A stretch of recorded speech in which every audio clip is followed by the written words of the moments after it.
नमस्कार, आप देख रहे हैं दैनिक सवेरा और मैं हूं आपके साथ सुनील शर्मा। और इस वक्त हम म्युनिसिपल कमेटी रामगढ़ में है, जहां सफाई कर्मचारी अपनी मांगों को लेकर विरोध प्रदर्शन कर रहे हैं। और इनकी क्या मांगे हैं, आइए इनसे बात करते हैं। जी सर, क्या डिमांड्स को लेकर आप प्रदर्शन कर रहे हैं? सर, मैं पहले तो मीडिया का थैंक्स करना चाहता हूं, जो हमारी आवाज़ दूर तक पहुंचाते हैं। मैं प्रेसिडेंट म्युनिसिपैलिटी रामगढ़ का जस्सा।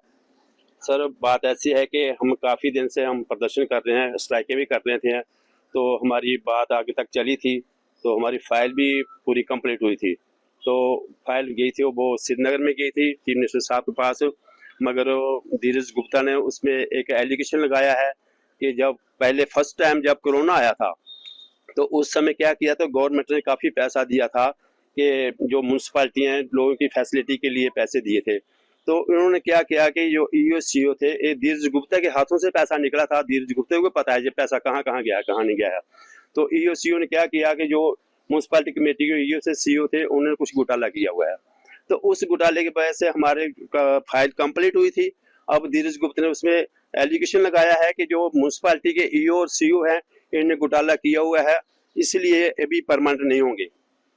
तो वो मैं धीरज गुप्ता से ये पूछना चाहता हूँ, जो पैसा आपने दिया, आपके हाथों से पैसा निकला, ईओ ने सीओ ने खाए जो पैसे, तो उन पे एलिगेशन लगाओ ना, हम पे क्यों लगाते हो? उस समय तो धीरज गुप्ता अपनी कुर्सी पे बैठा हुआ था, तो सफाई कर्मचारियों को कहा कि आप जाओ काम करने के लिए। कोरोना का टाइम कोई बाहर नहीं निकला काम करने के लिए, सिर्फ एक सफाई कर्मचारी जाता था सफाई काम करने के लिए। हजारों लोगों के बीच में सफाई कर्मचारी जाता था। उस समय एक दूसरे को टच नहीं कर रहा था।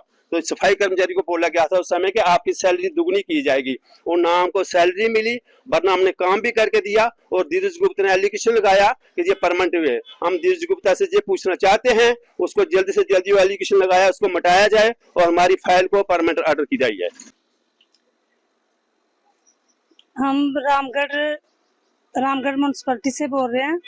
ये आज का कोई नया मुद्दा नहीं है, ये बहुत पुराना मुद्दा है। ये तो 6-7 महीने पहले भी यही मुद्दा उठा था स्ट्राइक का।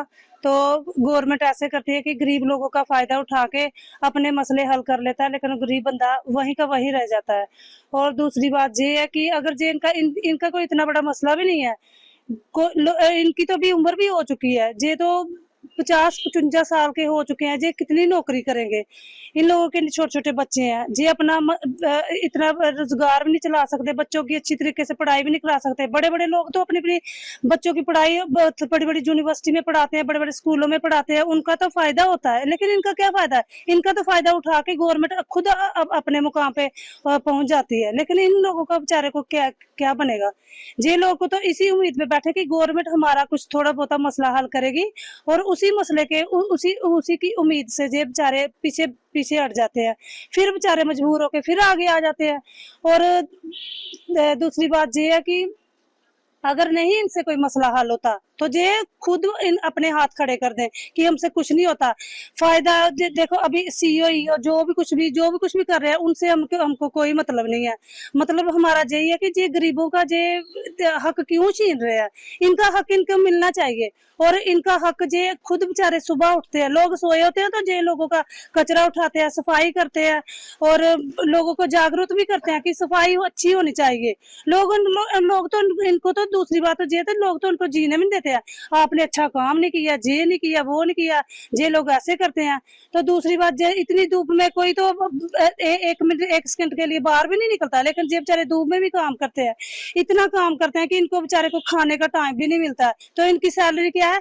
8-10-9 हजार में क्या बनता है? आजकल कुछ भी नहीं बनता। बच्चों की एडमिशन करानी जानी होती है ना, तो 10-10, 20-20 हजार रुपए लोग लगाते हैं। तो ये तो बेचारे 10-10 हजार में, 9 हजार में अपने घर का खर्चा माह चलाते हैं। ये तो गवर्नमेंट जल्द से जल्द इनका फैसला सुने और इनको भी इनकी उम्मीदों का सहारा बनने दे, क्योंकि इन लोगों की उम्मीदें बस अभी यही अड़की हैं कि हम लोगों का कोई गवर्नमेंट कोई हमें कोई बताए कुछ, हम इनका कोई मसला हल हो सके। Thank you. देखिए, इनका साफ तौर पे कहना है कि जिन्होंने घोटाला किया है उन पर कार्रवाई होनी चाहिए, क्योंकि इनको तो इस चीज का पता ही नहीं है कि फाइल में क्या घोटाला हुआ है। और इनका एक ही मांग है कि इनको जल्द परमानेंट किया जाए। जो इनका बकाया वेतन है जहाँ सैलरी है जो उनको बढ़ाया जाए। देखते रहिए दैनिक सवेरा सुनील शर्मा के साथ।